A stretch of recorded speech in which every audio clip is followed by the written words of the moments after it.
And nag-message yung isa kong kaibigan and ito yung sabi niya, working student kasi siya. Pero kahit working student pa lang siya, syempre gusto niya na ng protection and nakakatuwa yung ganun.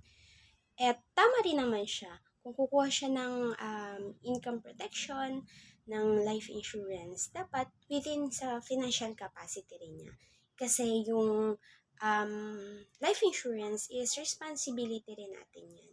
At dapat yung kaya din nating panindigan hanggang sa dulo, di ba? Sayang naman kung after a couple of months or years hindi na natin kaya, ay malalaps lang siya.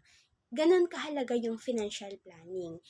Kaya kapag may nag-message sa inyong financial advisor at nag-offer ng free financial planning, then pwede kayo makapag-usap sa kanya, huwag kayong matakot. Kasi doon yung pag-aaralan kung ano ba talaga yung kaya ng budget mo. Hindi ka naman bibigyan ng financial advisor ng hindi kaya ng budget mo. Kaya, ayun, talk to your financial advisor or if wala pa, pwede nyo akong i-message para pag-usapan natin yun.